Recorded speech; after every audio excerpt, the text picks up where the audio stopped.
একটা সিনেমায় অভিনেতা অভিনেত্রীদের মতোই একজন ভিলেনের চরিত্র খুবই গুরুত্বপূর্ণ।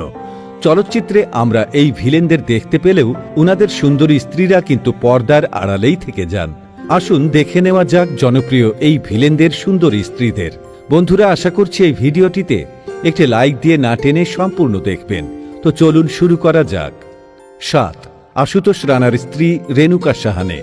আশুতোষ রানা বলিউডে অভিনয়ের পাশাপাশি অনেক তেলেগু ও তামিল সিনেমাতেও অভিনয় করেছেন। তার স্ত্রী রেণুকাকে এক কথায় সবাই ভাবি বলে চেনেন। 1994 সালে হাম আপকে হ্যায় কন সিনেমার মাধ্যমে তিনি বিখ্যাত হয়েছেন। এছাড়া কিছু টিভি সিরিয়ালেও কাজ করেছেন রেণুকা। প্রকাশ রাজের স্ত্রী পনি ভার্মা। সিংহম থেকে ওয়ান্টেড বলিউডের অন্যতম জাঁদরেল ভিলেন প্রকাশ রাজ। 56 বছর বয়সী এই অভিনেতা সম্প্রতি ফের বিয়ের পর্ব সারলেন, তাও আবার ছেলের অনুরোধে। কিন্তু গোটা ঘটনায় রয়েছে মেজর টুইস্ট। প্রকাশ রাজ সিং পুলিশগিরি, দাবাং 2 ছাড়াও আরও অনেক সিনেমাতে অভিনয় করেছেন। প্রকাশের স্ত্রী পনি ভার্মার মা একজন কোরিওগ্রাফার। তিনি টাইগার, ভুলভুলাইয়া, ডার্টি পিকচার ছাড়াও আরও অনেক সিনেমায় কাজ করেছেন। আশিস বিদ্যার্থীর স্ত্রী রাজস্বী বিদ্যার্থী। আশিস একজন জনপ্রিয় খল অভিনেতা। তিনি বলিউড ছাড়াও তামিল, তেলেগু এবং অনেক বাংলা সিনেমাতেও অভিনয় করেছেন। আশিসের স্ত্রী রাজস্বী একসময় রেডিও জকি ছিলেন। অভিনেত্রী শকুন্তলা বড়ুয়ার কন্যা তিনি। নিজেও রয়েছেন অভিনয়ের পেশায়। এখন তিনি স্বামী, সংসার ও সন্তান নিয়ে সুখেই দিন কাটাচ্ছেন। শক্তি কাপুরের স্ত্রী শিবাঙ্গী কাপুর। বলিউডের এই বিখ্যাত খলনায়কের সিনেমার সংখ্যা বলে শেষ করা যাবে না। 1982 সালে শিবাঙ্গী কাপুরের সাথে তার বিয়ে হয়। বর্তমানের নামকরা অভিনেত্রী শ্রদ্ধা কাপুরের বাবা তিনি।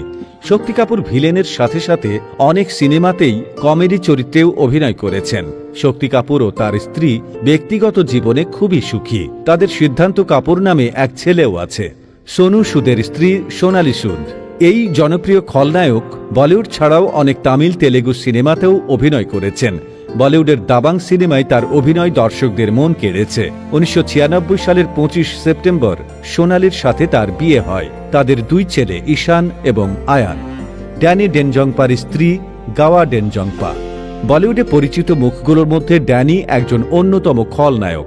তার স্ত্রী গাওয়া সিকিম রাজপরিবারের মেয়ে। গাওয়া একজন গুণবতী মেয়ে এবং গৃহবধূ। ড্যানি ও গাওয়ার এক ছেলে ও এক মেয়ে রয়েছে। পরেশ রাওয়ালের স্ত্রী স্মৃতি স্বরূপ সম্পাদ। পরেশ রাওয়াল মূলত কমেডিয়ান হিসেবে অভিনয় করলেও বেশ কিছু সিনেমার ভিলেনের ভূমিকায় অবতীর্ণ হন। তার স্ত্রী সম্পাদ 1979 সালে মিস ইন্ডিয়া হন। তারই অনুপ্রেরণায় পরেশ রাওয়াল আজ বলিউডের অন্যতম অভিনেতা। তো বন্ধুরা, এই ছিল আজকের ভিডিওটি ভালো লাগলে লাইক ও শেয়ার করবেন। এদের মধ্যে কার স্ত্রীকে সবচেয়ে বেশি সুন্দরী মনে হয়েছে তা আমাদেরকে কমেন্ট করে জানিয়ে দিন। ভিডিওটি শেষ পর্যন্ত দেখার জন্য আপনাকে অসংখ্য ধন্যবাদ।